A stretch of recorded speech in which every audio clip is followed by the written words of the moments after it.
bem-vindos ao 5º e último episódio da 3ª temporada do Unicast, o podcast oficial do Centro Universitário do Unifafib.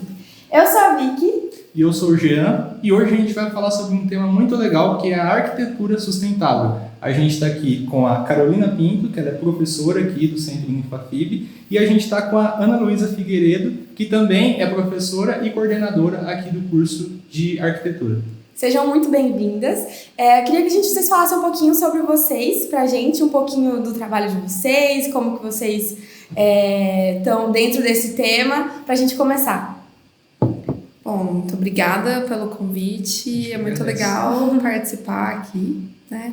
A gente vem vendo, né, os outros episódios e fiquei até com uma vontade de trazer um pouquinho da arquitetura, né? Então, o convite foi muito bem recebido.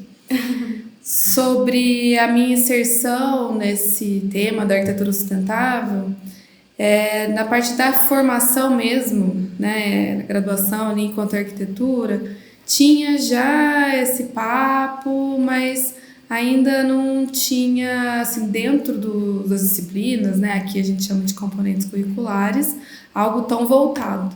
E é muito legal que a partir da minha prática profissional, que eu agrego habitação de interesse social nos espaços mais vulneráveis, a gente vê algumas técnicas que estão relacionadas a ambientes mais sustentáveis. Junto também com essa pegada dos ODS, né? Então, tudo que eu venho trabalhando profissionalmente tem a ver com isso. E aí, quando eu viro docente, né, já tem uma mudança de ter componentes curriculares com essa pegada. Legal. E eu acho que é aí que a Carol também se encontra, né, assim, de certa forma. Agradeço o convite, primeiramente. Nossa, adoro o tema, é o meu tema. É meu tema infantil, acho. Acho que eu sou do bairro, assim, eu sou a menina do sítio, assim, sabe? Sou daqui do interior mesmo, né? Então já vem com essa ligação da construção, da autoconstrução, que a gente chama na arquitetura, né?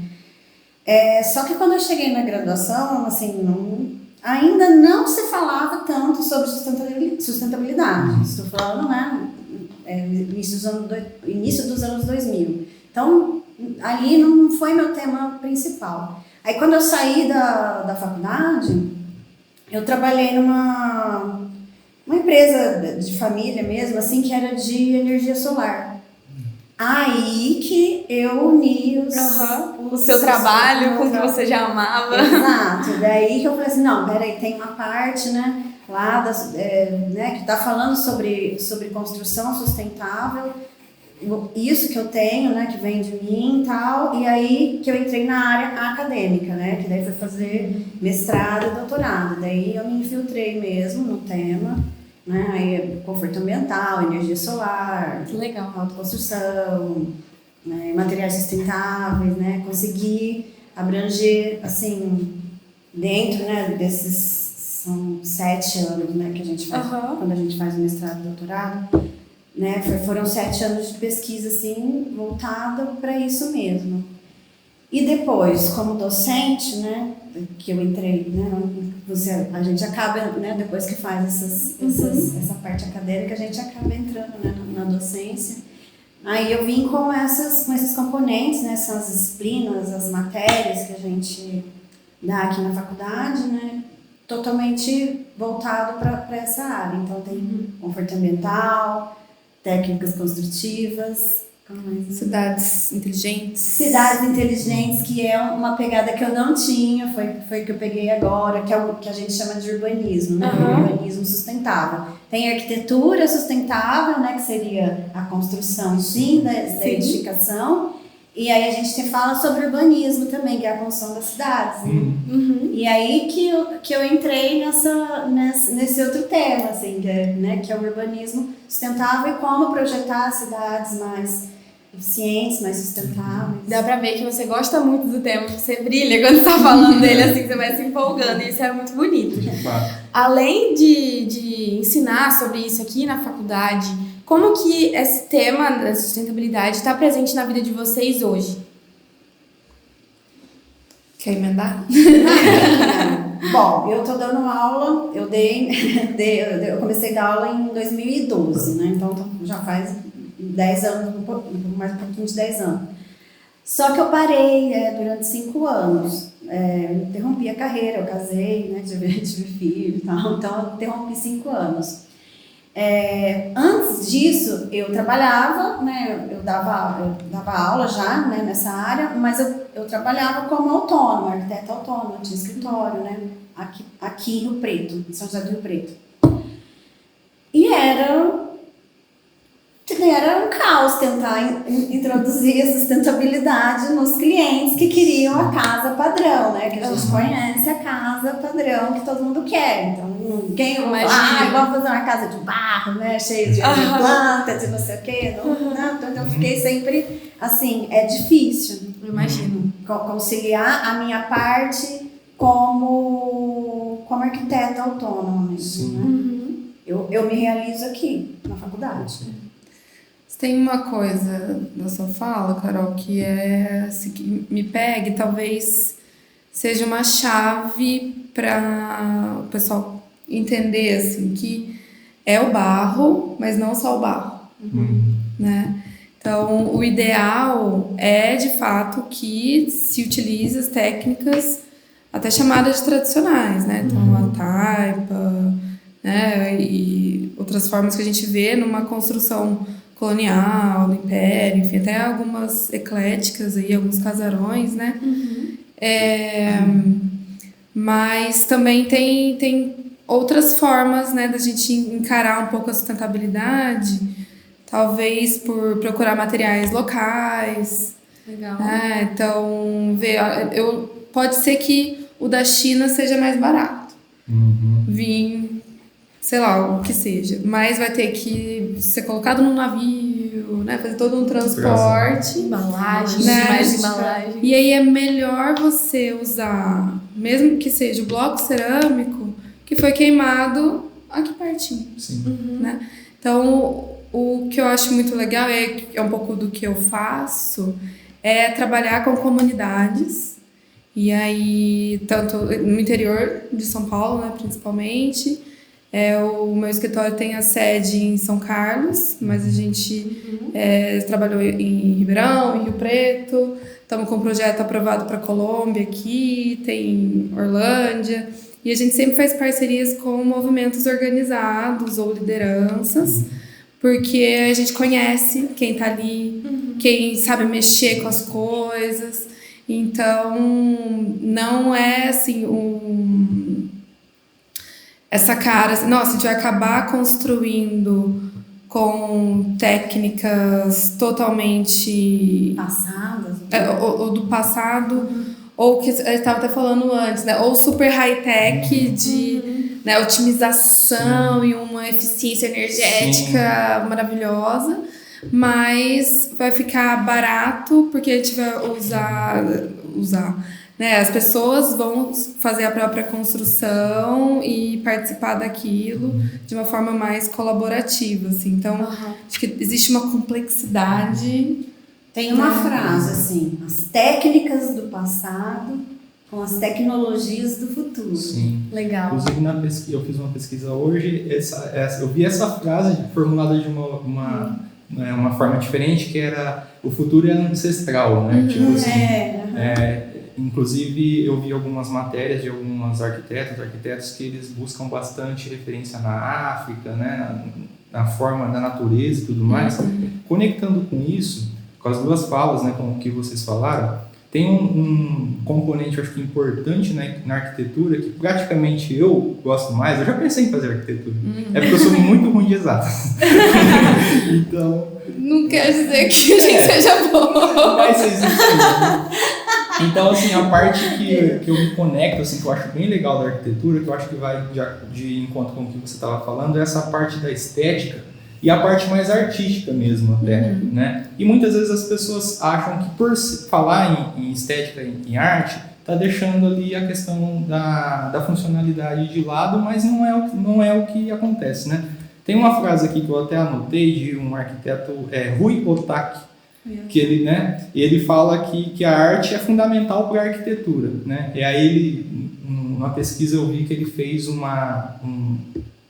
projeto de um hotel e ele deixou um espaço vazio enorme, de acho que de uns 25 metros de altura, assim, e ele até comentou, não é comum você ver uma construção assim, mas ele deixou aquele espaço justamente para evocar alguma coisa na pessoa, comunicar uma reflexão, né? E eu achei isso interessante porque queria a opinião de vocês. Na minha opinião, você não precisa ter um projeto muito, né, custoso para conseguir trazer, né, essas linguagens, essas reflexões dentro das construções populares no geral. Que vocês falassem um pouquinho sobre isso. Bom, esse é aquilo que eu, né, é o embate que eu sempre tenho, né? Que eu tento trazer a arte, tento trazer a parte da sustentabilidade, né? Mesmo antes de ser sustentável, talvez eu sou arquiteta ou não sei. Então, mas eu sempre tento fazer isso. Mas assim, existe um padrão, né? Uma moda, um engessamento, né? Do que está acontecendo, né? Na arquitetura. E como profissional é difícil, não sei. Dessas modas, né? Tem um ponto que é um exemplo, assim, é o cimento queimado. O cimento queimado virou uma moda, sim, né? E ficou chique. Só que era uma coisa de pobre, falando friamente, né?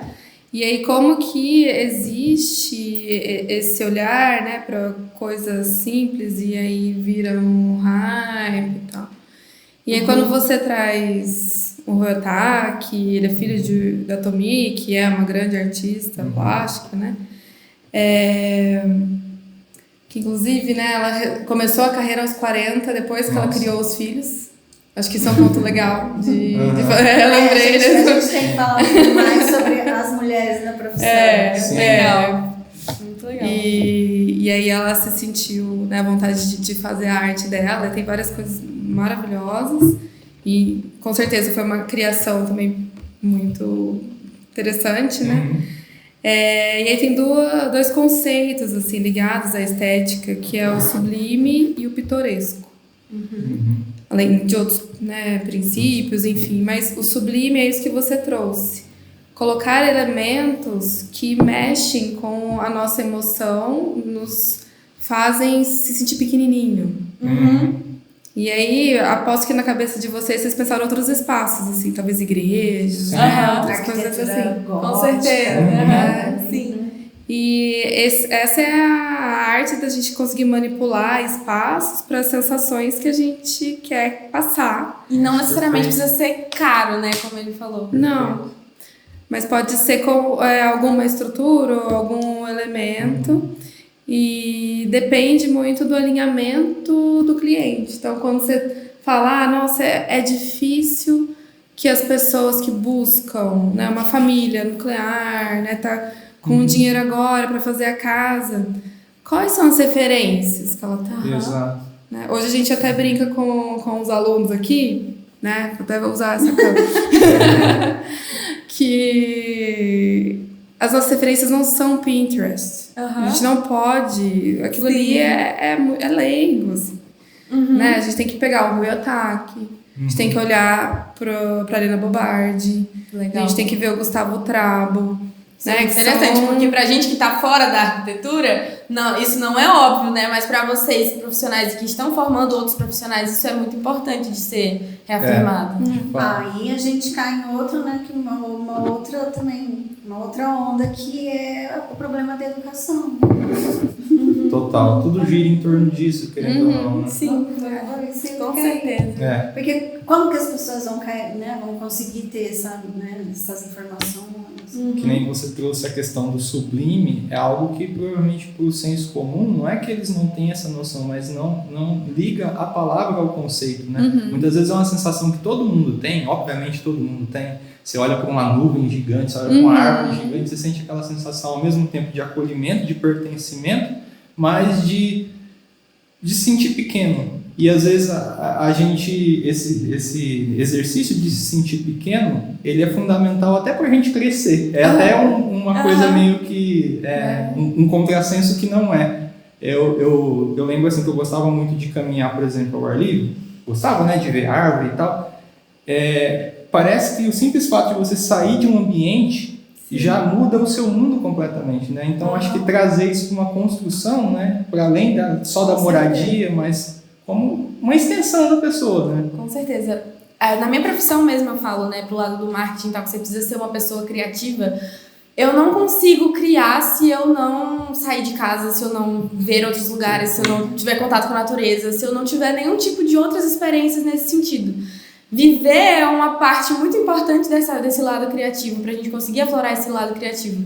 E hoje em dia, com as caixas brancas que a gente vê por aí, né, de gente que gosta desse tipo de arquitetura, é uma coisa, eu acho que bloqueia muito esse lado das pessoas. A gente acaba ficando, não sei se vocês vão saber dizer melhor, mas acaba mexendo de alguma forma com o emocional também de quem vive dentro de um local tão padrão, assim, 100% clean como esse, sabe? Acho que acaba sendo negativo de uma certa forma. Acho que o pior do que estar dentro da caixa branca é você passar naquelas ruas, né, que são os muros dos condomínios. Né? Passar naqueles lugares que daí você fala, nossa, será que tem alguém aqui? Será que eu tô sozinha? Será que tá seguro? Que daí aquela segurança traz uma falta de segurança para quem tá na rua. Nossa, e a rua, então, se torna um lugar... Faz sentido. Salve-se quem puder. Verdade. E assim, se vocês... Pegando esse gancho, né? Então, a gente tá caminhando nessa rua, vai ter um muro, e aí tem essas casas e tal. Muitas vezes não tem o verde. Sim. Né? E quando a gente pensa em arquitetura sustentável, vem logo essa ideia do que é o verde. Né? Mas não necessariamente precisa ser um elemento verde, assim, da natureza, mas usar elementos naturais. Então, um outro conceito, tá pegando uma moda aí, né, que é atrelado à arquitetura sustentável, é a arquitetura biofílica. Legal. Então, é você trazer para os ambientes elementos. E aí, tem uma outra questão, né? Dos materiais que imitam esses elementos naturais. Né? Mas que pode ser que funciona para criar uma sensação. Sim. E aí, em ambientes pequenininhos, aquele outro conceito que eu comentei, do pitoresco, ele já é um aconchego. Ele já é você criar... Olha, eu tenho uma varanda no meu prédio e é aqui que eu vou construir. Então, consigo colocar uma mesinha legal, de madeira, que seja. Uma rede. Né? Então, assim, você proporciona para aquelas pessoas, né, ali, ou pensando nesses espaços, um ambiente mais aconchegante que vai te acalmar a mente, né? Ou ser um cantinho da criatividade. Sim. Né? Então, pode ir por um outro lado, assim, com elementos. Mas não estou defendendo esses elementos que imitam. É que em alguns casos pode ser que seja o sustentável. Entendi. Não, faz sentido. Originais. Às vezes num quesito um pouco mais particular, né? Um elemento ali que lembra, né, algo natural. Deu para entender. Mas, assim, o ideal seria que a gente trabalhasse com formas orgânicas mesmo, material orgânico, plantas de verdade. Não dá para você fingir que você tem uma mesa de madeira que não é de madeira. O compensado, ele sempre vai ser o compensado. Tem piso. Piso, tem outros esses elementos mais ou menos, né? Que o pessoal coloca. Pede muito, né? Inclusive. Eu imagino. Você usou um termo de orgânico e, assim, o orgânico ele pode ser tanto desse material, a terra, mas pra gente na arquitetura também remete a formas irregulares. E, às vezes, na bioconstrução, né, Existe essa vontade de fazer curvas e tudo mais. Só que é muito complicado pensar os espaços internos para colocar os móveis, né? Entendi. Que você tá ali. Então, também tem essa parte de uma acomodação do olhar, ou pensar esses interiores, né?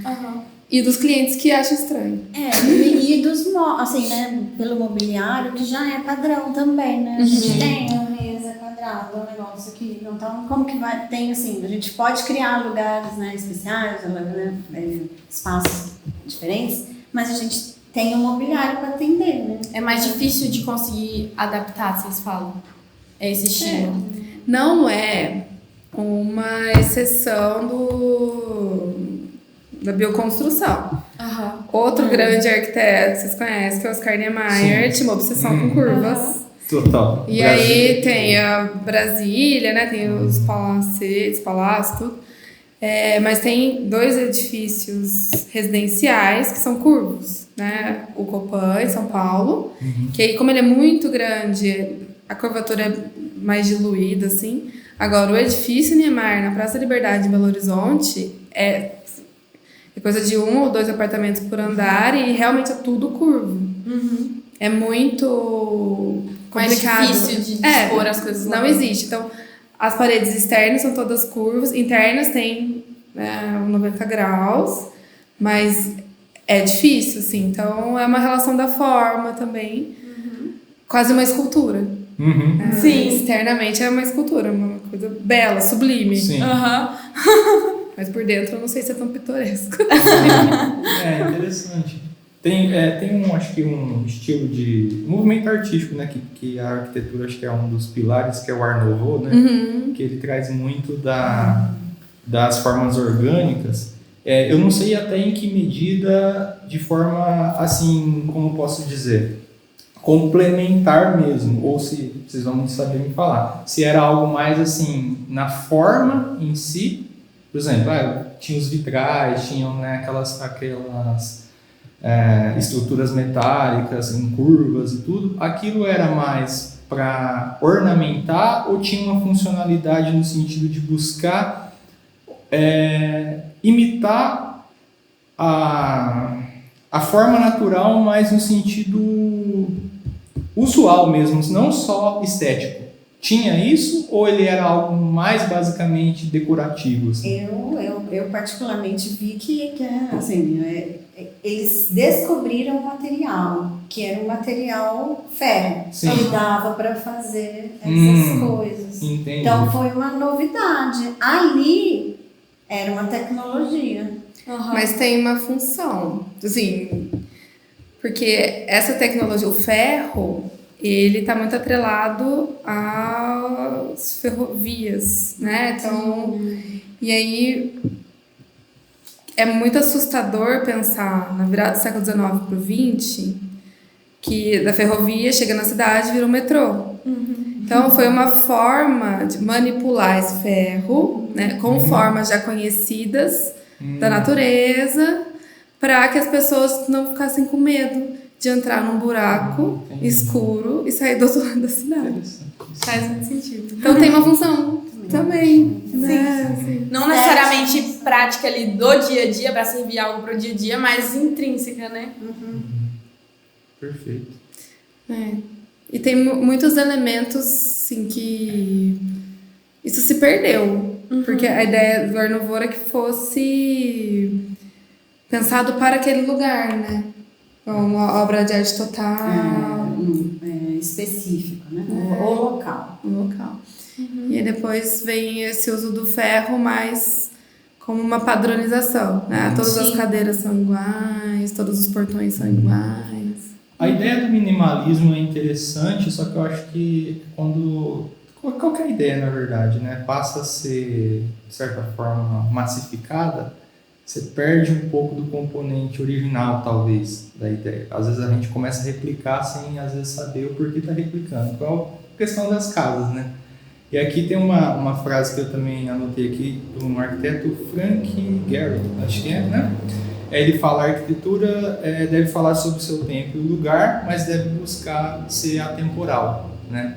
Então, no sentido de... Eu acho que às vezes isso falta ser comunicado para o público em geral, não só para as pessoas que trabalham com arquitetura, nesse sentido de... a arquitetura precisa falar sobre a sua cultura local, precisa espelhar e expressar o que acontece ali, né, a cultura, né, os anseios da população ali, mas buscar também comunicar talvez uma linguagem universal ou algo que seja temporal mesmo, né, que em qualquer época aquilo seja relevante ou seja compreensível, né? O que vocês acham sobre isso? É o desafio do projeto. Esse é o nosso desafio. A gente está tentando. Ainda mais interligado tudo isso com é a coisa mais sustentabilidade. complexa. Interessantíssimo. Isso é a coisa mais complexa que tem na arquitetura, a gente fazer isso. É isso mesmo. Exato. É o objetivo, né? A gente quer pensar algo que seja esteticamente interessante, que tenha uma beleza, que vá utilizar técnicas adequadas, sustentáveis na medida do possível, para que elas tenham uma durabilidade. Então, quando a gente fala de sustentabilidade, a gente também está buscando que isso dure mais tempo. Sim. Né? Não seja descartável. Até lembrei do Acerald. Eu falo errado o nome dele, Acerald, não sei, Wayne. Da duração das cidades, né? Todo um discurso sobre isso, né? O que persiste, o que existe, né? Nesses termos. E... O custo. Beleza, você estava falando... A durabilidade, o custo. Tentar equilibrar todas essas coisas. Né? Talvez algo interessante, até que a gente viu no componente que a gente dividiu agora, de residências unifamiliares, uma das casas do Artigas, do Vila Nova Artigas, que é de concreto, da época brutalista, concorda com o moderno, né, mas é brasileiro, assim. Hoje é um centro cultural, né? Então, alguns desses espaços que foram feitos para um determinado uso acabam sendo alterados, né? Trocando de uso. E tudo bem. Estão resistindo ao tempo e se valendo aí, né? Como o Gary coloca, né? Então, ela foi pensada para o futuro, enfim, também, né? Não precisa ficar muito fechado. Que a gente vê no Minha Casa Minha Vida, ou aquilo ali sempre vai ser uma tipologia de habitação muito restrita, e isso é muito complicado também. 350 pessoas. Adoro. Se deixar, estende muita Nesse coisa. aqui ainda, eu acho que seria muito interessante a gente puxar um pouquinho pro lado também para o pessoal que está assistindo, que quer começar a ter hábitos mais sustentáveis dentro de casa. Por onde começar? Já tenho aqui a minha casa, eu já vivo aqui na minha casa. Por onde eu posso começar a ter hábitos mais sustentáveis, tornar o meu lar um local mais sustentável também? Separar o seu lixo. É o primeiro. É o primeiro passo. E também convencer o seu vizinho a separar o lixo dele. Convencer o família. Vai passando um pro outro. O marido. A gente acha que é um impacto pequeno, mas quando uma a cada 10 pessoas ali de um pedacinho vai começando a fazer isso, logo a gente vai ter muito mais gente praticando a coleta seletiva. Outra coisa também é em relação aos próprios hábitos, né? Então, o que você consome, né? Você fica muito no celular ou na televisão, ou né, dentro de casa, assim, muito fechado. Mapear isso, nossa, será que eu poderia explorar mais esse cantinho externo, a minha varanda, né, que a gente estava falando? Ou sair mais, se é uma casa mesmo dentro de um condomínio, por muitas vezes, nem dentro do condomínio, que é o espaço seguro, né, tido como seguro, tem essa vivência, então explorar isso. Sim. né? Verdade. Sair, conviver com outras pessoas. Tudo isso também faz parte de um hábito sustentável. Faz parte. A gente acha que é só realmente complexo, ou então, né, você precisa fazer algo muito difícil. Eu já tenho um grande desafio, é criar uma pessoa que eu acho que já é assim, absurdo, assim. E eu acho que assim, apesar de ter 5 anos, eu tenho certeza que ele tem falas assim que remonta ao que eu tô praticando dentro de casa, né? Um exemplo. Com certeza, às vezes um comentário que ele faz com um coleguinha na escola já vai fazendo a diferença. E às vezes eu fico, né, uma das coisas assim, eu sinto orgulho dos alunos, né, eu sinto orgulho de uma aula que foi legal e tal, mas também assim, eu me sinto muito orgulho quando eu vejo meu pequeno fazendo Sim. alguma coisa, nossa, tô dando certo, né? Sim. Uma coisa assim. Como eu tinha falado até com vocês antes da gente começar aqui, agora para quem mora em Bebedouro vai ficar um pouco mais fácil também, porque acabou de chegar uma cooperativa de coleta seletiva aqui na cidade. Então, tanto para a pessoa saber para onde está indo esse material que ela está separando, tudo isso vai facilitar bastante também. Você tinha comentado sobre os caminhões de lixo, né? Enfim, fica mais fácil de conseguir separar tudo isso e pôr em prática essa parte da coleta seletiva. Pode parecer que não, mas dentro da arquitetura, toda essa parte de gerenciamento de resíduos, né, faz parte do urbanismo. A arquitetura e urbanismo, pensar todas essas relações. Então, na cidade de casa como um todo. Então, quando a gente fala desses hábitos, entendendo até onde isso vai para o aterro sanitário, se isso vai para um lixão, se vai ser reciclado, né, porque tudo isso acaba voltando e vai impactando também. Né? Sim, verdade. A questão dos aterros, assim. Gente, pra onde que vai tudo isso aqui? Tá indo pro buraco ali ali perto, do nosso lado. Isso pra mim, assim, é o terror que mais assusta, assombra. Né? Ninguém fala isso. Ninguém sabe pra onde tá indo. Exato, então parece que some. Você colocou pra fora, vai embora, acabou. Acho que é para além, né? As pessoas escolhem não pensar sobre isso. Exato. É mais fácil não falar sobre isso com as pessoas, porque aí acaba não sendo um incômodo, simplesmente. Então, quanto mais a gente conseguir trazer isso em pauta, melhor ainda. E vocês estão nesse papel aqui, dentro da faculdade mesmo, né? De trazer essas informações, e falando mais sobre sustentabilidade e tudo mais. Então, é muito interessante. Eu espero que também os outros profissionais que vão sair daqui da faculdade também no ramo de arquitetura consigam passar todas essas informações para os seus clientes. Porque até vocês comentaram, eu queria que vocês falassem um pouco sobre isso também, sobre o fato da arquitetura sustentável não necessariamente ser uma arquitetura mais cara ou que seja para um público A ou B, enfim. Vocês conseguem trazer isso também para todo tipo de público, né? Como que funciona na prática essa questão? Talvez você pode falar melhor, porque você mexe com...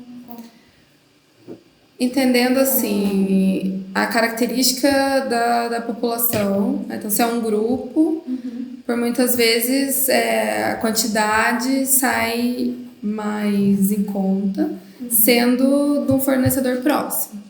Né? Isso é uma possibilidade. Sim, explorar aqui a região. Né? Aí eu até pensei, eu olhei para você, porque eu pensei sobre energia solar, e aí, independente de ser um grupo mais vulnerabilizado, que vai acessar isso por meio de uma política pública, ou uma família, né, que está ali, um investimento inicial do material, é mais caro, né? Mas depois isso vai se pagando, assim. Há 10 anos atrás, quando eu fiz, né, o doutorado, eu tive que ir lá fazer cálculos de não sei o que para provar que A mais B que dava certo. 10 anos depois, agora, assim, né, não vou falar que é barato, né, o sistema, mas assim, tá mais acessível. Gente, assim, mudou, assim, da água pro vinho. Então, só foram 10 anos, assim, que eu já vi que essa tecnologia vai se tornando mais popular e tudo mais. Que bom, né? Sim. Que bom. Então, esses elementos básicos das necessidades humanas, né? Então, você vai investigar também, se for possível, e eu estava até pensando em guardar isso para o final, mas tem uma máxima também, né? Que a edificação mais sustentável é aquela que já existe. Não construir uma coisa nova. E, então, se for possível, numa reforma, fazer divisão das águas, né? Então, pra nem tudo ir embora, né? Você aperta a descarga, enfim. Ou então, fazer a coleta do telhado. Tem várias estratégias que podem ser aplicadas também, né? Ali a gente faz a captação de água de chuva, captação de energias, né? O solar, gestão de resíduos. Alimentação, uma alimentação mais natural. Os três pilares do... Por exemplo, se a gente tem um terracinho, alguma coisa, poder plantar uma horta ali, alguma coisa, mesmo que seja... Talvez a gente não vá, obviamente, tirar nosso alimento, às vezes, daquele como um todo, né? Mas alguma coisa ali que a gente cultivar, você acha que serve também como uma estratégia, tanto na parte assim, de sustentabilidade mesmo, mas também na parte ali do contato com a natureza, aquela questão que a gente estava falando anteriormente, né? Da sensação de... que é uma coisa que às vezes a gente perde muito, né? Por exemplo, eu e a Vicky, que a gente estava trabalhando num local juntos, e a gente, toda hora que a gente ia pegar na porta, levava choque. De tanto que a gente ficava em contato com computador e tal. Ou seja, a gente nem percebe, a gente passa muitas horas com zero contato com terra, com planta. Era o dia inteiro. Né? Então, às vezes é algo que a gente acha que é muito difícil, mas às vezes não é, né? Um espacinho que tem em casa ali já serve para ter esse contato com a natureza. Esse espacinho, para mim, já retira muito agrotóxico que a gente está ingerindo. Esse espacinho sem, né, sendo mais natural, né? Comendo menos, né? Os industrializados já estão, acho que já também faz parte já desse faz processo. Mas não é fácil se aventurar e produzir coisas, assim. Eu imagino. Vocês já tentaram? Gente, quer ver minha hora? Eu morava no sítio, a gente tinha um hortinho. Já tentei plantar o feijão que eu escolhia. Que mais? Todas as verdurinhas. E aí você esquece um dia, o negócio já foi. Então tem que respeitar muito quem sabe, assim, Sim, também. Né? E aí comprar do pequeno. Os pequenos produtores, acho que isso faz parte do hábito super legal, super sustentável. Então, né? de certa forma, a agricultura orgânica ali caminha junto também. Sim, a agricultura familiar. Né? Muito legal mesmo. Porque a gente vai indo para um caminho que sai do óbvio, né? Porque a gente pensa que tá só ligado numa coisa só, que vocês falaram a arquitetura sustentável, às vezes também é uma construção que já existe, né? Vocês comentaram algo sobre isso. Às vezes a gente pensa assim, hoje eu não acho que o lugar que eu vivo é um local sustentável, então eu vou construir uma casa assim, assim, assim. E você não precisa necessariamente, né? Você consegue fazer adaptações ali para ir tornando aquele ambiente mais sustentável, e isso pode ser até melhor, como vocês comentaram. Eu achei isso muito interessante. É um ponto muito legal. E tem algumas técnicas para isso, né? Para as reformas. Então, é uma possibilidade mesmo, assim. E às vezes é até mais interessante, como vocês comentaram. Legal.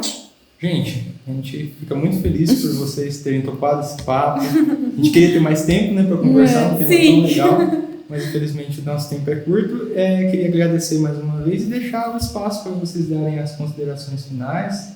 Tem algo que vocês gostariam de adicionar? Exatamente.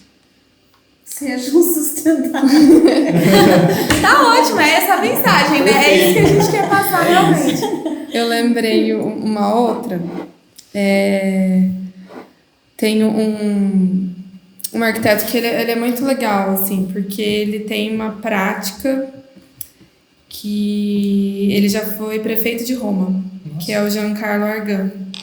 E ele tem vários textos, livros sobre arte e sobre cidade, e enquanto prefeito, né, é super interessante, assim, a vida dele.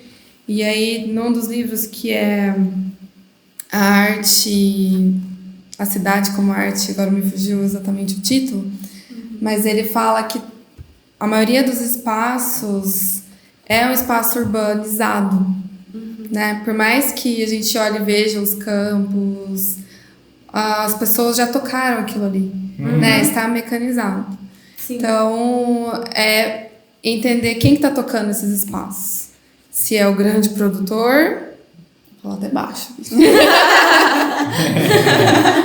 Ou se são os agricultores familiares. Sim. Ou o que a gente está fazendo, né? Se são essas chácaras, como que as famílias, como a gente está ocupando esses espaços. Perfeito. Né? Isso é muito interessante. Então, eu me comprometo a depois mandar a citação certa e a fonte, porque vale muito a pena, assim, a partir de alguém que tem um respaldo, né?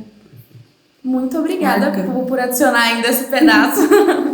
Obrigada mesmo pela participação de vocês, foi maravilhoso. Obrigada também pela parte que vocês fazem pela população no geral, da nossa cidade, por estar passando esse conceito de sustentabilidade para todo mundo aqui na faculdade, porque a gente vê que vocês não fazem só dentro da sala de aula de vocês fazem eventos aqui dentro, a gente tem palestras e tudo mais, que essa informação consegue chegar para os outros cursos também. Obrigada também a você que assistiu até aqui, ficou até o final. Esse episódio está disponível tanto no YouTube quanto no Spotify, como todos os outros também. E é isso, até o próximo episódio.